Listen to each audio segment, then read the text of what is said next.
Hello friends, welcome to Ojaank IAS academy. आज mind map के इस सेशन में जहां हम मिल रहे हैं उसमें एक नए माइंड मैप को हम लेकर के आए हैं जिसका नाम है I2U2 पहल। I2 मैं भी दो, आप भी दो, ऐसी दो दो की पहल जो है वो यहाँ पर हमें देखने को मिल रही है। वास्तव में ऐसा नहीं है, आई मतलब मैं और यू मतलब आप नहीं है। यहाँ पर I2U2 पहल जो है वो कुछ 4 देशों का एक ग्रुप है जिससे रिलेटेड एक न्यूज़ हमें रिसेंटली देखने को मिली है और उसके बारे में हम आज डिस्कशन करने जा रहे हैं। अगर मैं न्यूज़ की बात करूं तो I2U2 पहल के एक भाग के रूप में भारत, इजराइल, संयुक्त अरब अमीरात और America, United states of America, चारों इस जुलाई 2022 में अपनी पहली वर्चुअल समिट, पहली आभासी शिखर सम्मेलन जो है उसको आयोजित करने जा रहे हैं। ये न्यूज़ जो है वो हमें देखने को मिलती है, जिससे हमें ये समझ आता है कि कहीं ना कहीं ये 4 देश जो है उनका एक कोई ना कोई ग्रुप है जिनकी की पहली मीटिंग होने जा रही है, यानी ये कोई ना कोई नया ग्रुप जो है वो हमें देखने को मिल रहा है।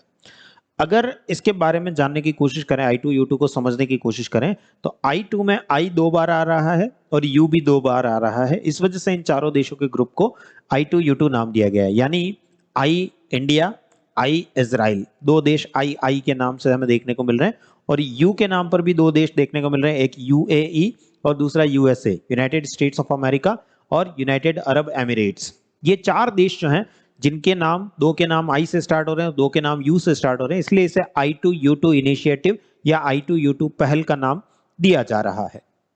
अगर मैं इसकी हिस्ट्री की बात करूं कि ये I2U2 आया कहां से, तो 2020 में जब अब्राहम अकॉर्ड हुआ था, अब्राहम शांति समझौता जो हुआ था, उसके बाद से ही अमेरिका के प्रयास थे, यूनाइटेड स्टेट्स ऑफ अमेरिका के प्रयास थे कि वो कुछ ऐसे डेवलपमेंट चाहने वाले, विकास चाहने वाले देशों को एक मंच जो है वो प्रदान करे, एक प्लेटफॉर्म जो है वो प्रोवाइड करें, जहां पर कि वो सारे देश जो है वो मिलकर के काम कर सके। और इसे पहले 4 देश, ये चारों देश जो है वो पहले बन चुके थे, इनका ये ग्रुप जो है वो बन चुका था, लेकिन इसका कोई ऑफिशियल नाम नहीं था। अक्टूबर 2021 में ही बन चुका था, ये 2021 अक्टूबर में बन चुका था। लेकिन इसको पहले जो है वो आर्थिक सहयोग के लिए अंतरराष्ट्रीय मंच, international platform for economic cooperation, ऐसा एक नाम दिया जा रहा था। बाद में इसे वेस्ट एशियन क्वाड का भी नाम दिया गया, लेकिन हम जानते हैं कि यूएसए जो है वो वेस्ट एशिया में नहीं आता और इंडिया भी वेस्ट एशिया में नहीं आता। तो ऐसे कुछ नामों के कयास जो है वो लगाए जा रहे थे, मतलब मीडिया जो है इनको अलग अलग नाम दे रहा था, लेकिन अब इसका एक नाम, ऑफिशियल नाम जो है वो I2U2 हमें देखने को मिल रहा है। I2U2 जो है वो एक नई भू राजनीतिक परिवर्तन को दर्शाता है। अगर मैं इसकी इंपॉर्टेंस की, महत्व की बात करूं, तो एक नई जियोपॉलिटिक्स जो है वो यहाँ पर स्टार्ट होती हुई दिखाई देती है। अगर इन चारों देशों को हम मैप पर देखें तो भारत, इंडिया जो है वो यहाँ हमें देखने को मिलता है, सऊदी अरेबिया जो है वो यहाँ हमें देखने को मिलता है, इजराइल एक बहुत छोटा सा देश है जो यहाँ मेडिटेरेनियन सीज के पास में देखने को मिलता है, और यूनाइटेड स्टेट्स ऑफ अमेरिका जो है ये पूरा एक बड़ा सा देश हमें देखने को मिलता है।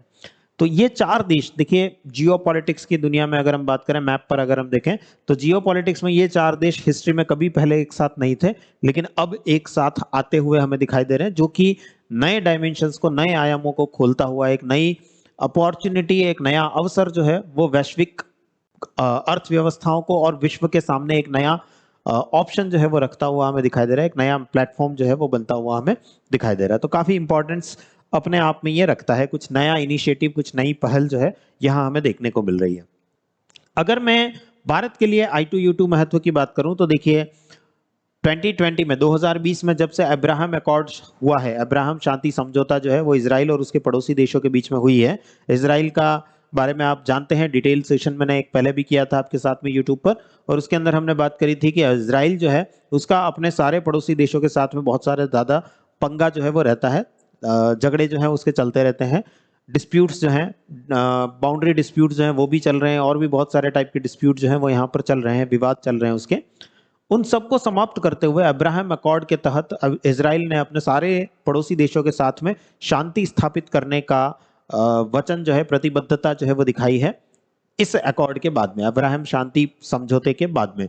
तो जब अब्राहम शांति समझौता हो चुका है और उसके बाद इजराइल और उसके पड़ोसी देशों के बीच में एक शांतिपूर्ण माहौल जो है वो बनने की कोशिश चल रही है, तो उसी प्रयास में इजराइल जैसे देश के साथ में भारत का जुड़ना भारत और इजराइल के रिलेशंस को तो अच्छा करेगा ही, एक ऐसे अंतरराष्ट्रीय प्लेटफॉर्म पर, अंतरराष्ट्रीय मंच पर इन दोनों देशों का जुड़ना और साथ ही यूएई और यूनाइटेड स्टेट्स ऑफ अमेरिका का जुड़ना हमारे लिए काफी ज्यादा बेनिफिशियल एडवांटेज की स्थिति हमारे लिए लेकर के आ रहा है।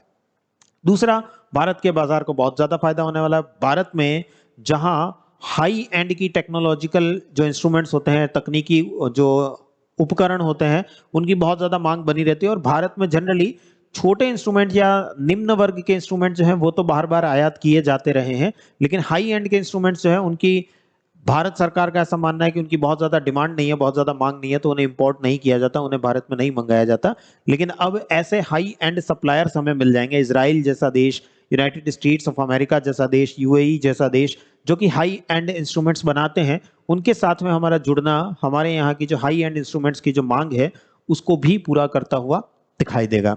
इसके अलावा एक अलग प्रकार का गठबंधन है, एक अलग प्रकार का अलायंस है। तो जियोपॉलिटिक्स जो चल रही है, वैश्विक स्तर पर जो भू राजनीति जो चल रही है, उस भू राजनीति में भारत को एक नया प्रयास, एक नया अपॉर्चुनिटी, एक नया अवसर जो है ये अलायंस, ये प्लेटफॉर्म प्रदान करेगा।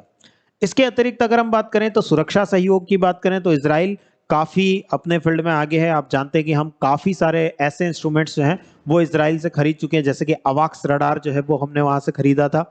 इसके अलावा बहुत सारे एंटी टैंक मिसाइल्स जो हैं, एंटी मिसाइल सिस्टम्स जो हैं, उनको हमने इजराइल से खरीदा है। तो इजराइल जो है वो डिफेंस सेक्टर में, रक्षा क्षेत्र में काफी आगे है और ऐसी स्थिति में इजराइल और इन दोनों देशों के साथ में हमारा जुड़ना, तीनों देशों के साथ में हमारा जुड़ना काफी फायदेमंद हमारे लिए हो सकता है। तो डिफेंस सेक्टर में हमें इसका एक बड़ा फायदा देखने को मिलेगा।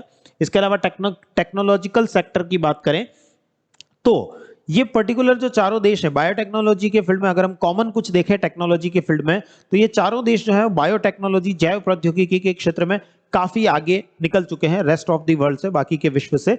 तो ऐसी स्थिति में इन चारों को बायोटेक्नोलॉजी की फील्ड में एक साथ मिल जाना हमारे लिए, भारत के लिए भी और विश्व के लिए भी कुछ ना कुछ नया जो है वो यहाँ पर देखने को हमें मिलेगा, कुछ ना कुछ नई स्थितियां यहाँ पर बनती हुई हमें दिखाई देगी। और भी टेक्नोलॉजी के जो दूसरे सेक्टर्स हैं, जो दूसरे क्षेत्र हैं, उनमें भी इनका सहयोग जो है कुछ ना कुछ नए आयाम हमें, हमारे सामने कुछ नए परिणाम जो है वो भविष्य में इससे हमें देखने को मिल सकते हैं।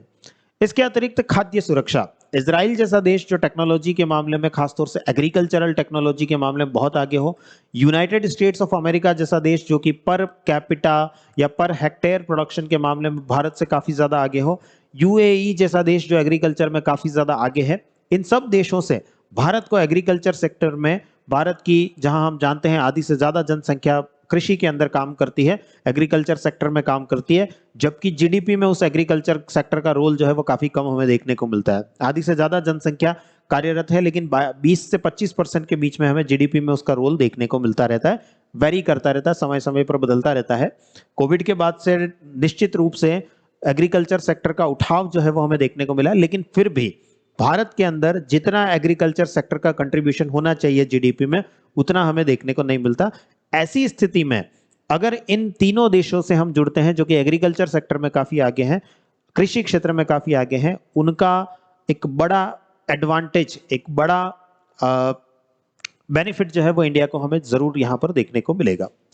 इसके अतिरिक्त और भी दूसरे क्षेत्र जो हैं, जैसे कि व्यापार हो जाए, क्लाइमेट चेंज की बात हो जाए, कोविड-19 से निपटने की बात हो जाए, ऐसे जो रिसेंट इश्यूज, समसामयिकी मुद्दे जो हमें देखने को मिलते हैं, उन सभी मुद्दों पर इन चारों देशों का सहयोग जो है वो ज्यादा अच्छा अगर बना रहेगा तो निश्चित रूप से भारत को भी इससे फायदा देखने को मिलेगा और वैश्विक पटल पर विश्व में सभी देशों को इससे फायदा जो है वो हमें देखने को मिलेगा। यानी ये I2U2 इनिशिएटिव पहल जो है वो काफी ज्यादा फायदेमंद हमें होता हुआ दिखाई देता है, भारत के लिए भी, वैश्विक स्तर के लिए भी। ये हमारा एक माइंड मैप था जिसको हमने समझने की कोशिश जो है वो करी है कि किस प्रकार से I2U2 इनिशिएटिव जो है वो हमारे लिए सक्सेसफुल हो सकता है। हमारे जो कोर्सेज अवेलेबल है उनके बारे में अगर मैं आपको बताऊं तो कॉन्सेप्टर हाइब्रिड बैच जो है वो हमारा लॉन्च हो चुका है, जिसमें लेवल 1 और लेवल 2 दोनों को हमने मिक्स कर दिया है। एक साल के अंदर आपको कॉन्सेप्टर बैच की प्रिपरेशन हम करवाएंगे, जो कि जनरली 2 सालों में लेवल 1 और लेवल 2 के रूप में हम करवाते हैं। आंसर राइटिंग का बैच हमारा चल रहा है अभी। ओजांग सर जो है वो अभी इस बैच को ले रहे हैं और ओजांग सर काफी ज्यादा व्यस्त रहते हैं, साल में एक ही बार इस बैच को ले पाते हैं। बच्चों की बहुत ज्यादा डिमांड रहती है कि सर हमें आंसर राइटिंग जो है, उत्तर लेखन जो है वो सिखा दीजिए सिखा दीजिए। तो सर बड़ी मुश्किल से समय निकाल करके आप लोगों के लिए ये बैच जो है वो लेकर के आते हैं। बहुत ही नॉमिनल फी में हमारा ये बैच है, 5000 रुपीज की एक बहुत ही नॉमिनल फी के अंदर ये बैच आपके लिए अवेलेबल है। तो अगर आप चूक गए हैं इसको लेने से अभी भी, तो आप इसे ले सकते हैं, अभी भी समय है आपके पास में। जीएस मेंस का बैच जो है वो हमारा लॉन्च हो चुका है, जिसमें paper 1, GS paper 1, GS paper 2, GS paper 3 and GS paper 4 चारों पेपर्स की प्रिपरेशन प्लस प्रीलिम्स की प्रिपरेशन जो है वो आपको करवाई जाएगी। आप इस बैच के साथ में जुड़ सकते हैं।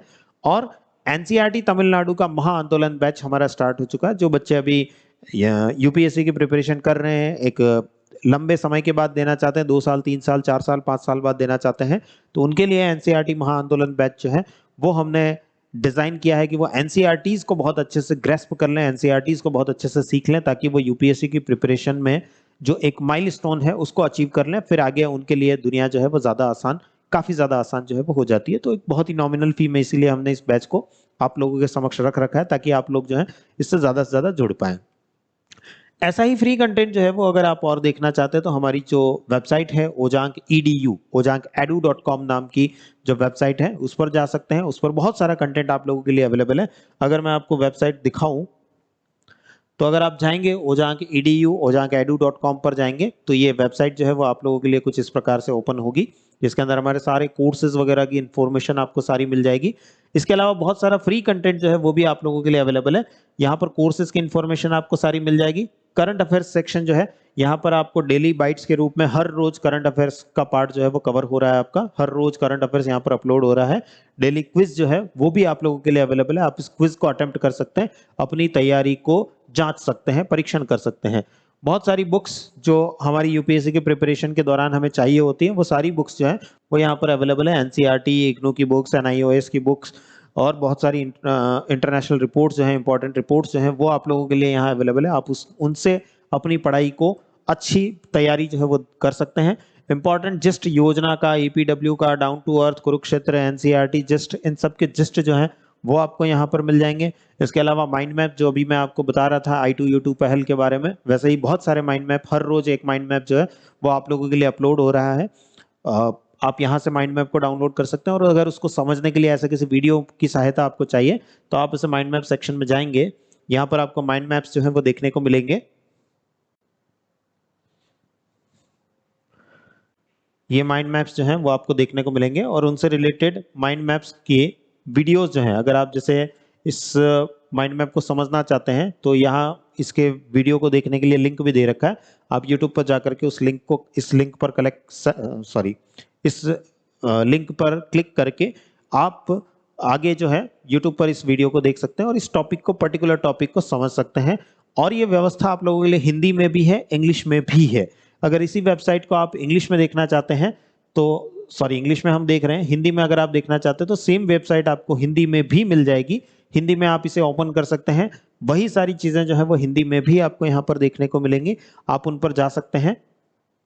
ये डेस्कटॉप वर्जन है, वेबसाइट का डेस्कटॉप वर्जन है। आप जब इसे मोबाइल में खोलेंगे तो हो सकता है आपको ये सारे सेक्शंस जो हैं वो ना दिखाई दें, थोड़ा सा ढूंढने पर आपको ये सेक्शंस जो हैं वो मिल जाएंगे। या फिर आप अगर इसे क्रोम में या किसी ब्राउजर में मोबाइल में ओपन कर रहे हैं तो वहां पर डेस्कटॉप साइट का ऑप्शन जो है वो ले सकते हैं, जिससे कि आप आसानी से इसको डेस्कटॉप फॉर्मेट में देख सकते हैं। और ये सारी चीजें, माइंड मैप, एडिटोरियल्स जो हैं, संपादकीय जो हैं वो आपको मिल जाएंगे। यहाँ पर फ्लैश कार्ड्स जो हैं वो आपको मिल जाएंगे। यूपीएससी की तैयारी में बहुत सारे डाउट्स आते हैं हमें, तो फ्रिक्वेंटली आस्क्ड क्वेश्चन, अक्सर पूछे जाने वाले प्रश्न जो है वो यहाँ मिल जाएंगे। आप हमसे कांटेक्ट करना चाहते हैं, संपर्क करना चाहते हैं, उसका भी आपको लिंक जो है यहाँ दे रखा है। ओजांक एडू ऐप जो हमारी लेटेस्ट प्लेटफॉर्म पर बनी हुई ऐप है, उस पर जाना चाहते हैं आप यहाँ से जा सकते हैं। ओजांक टेस्ट प्रैक्टिस, अपनी प्रैक्टिस जो है वो करना चाहते हैं, बहुत सारे टेस्ट, बहुत सारे क्वेश्चंस जो है इस ऐप पर अवेलेबल है। आप इस ऐप पर जा सकते हैं, उनके सीधे सीधे लिंक जो है इस वेबसाइट पर आपको देखने को मिल जाएंगे। तो ये हमारी वेबसाइट के ऊपर बहुत सारा कंटेंट आप लोगों के लिए अवेलेबल है। आप इस पर जाकर के अपने तैयारी को एक नया डायमेंशन, नया आयाम जो है वो दे सकते हैं। चलिए, तो आज के सेशन को यहीं एंड करते हैं। मिलते हैं अगले सेशन में। अगले सेशन में किसी और नए टॉपिक के साथ में फिर से हम रूबरू होंगे। तब तक के लिए आप सभी का धन्यवाद।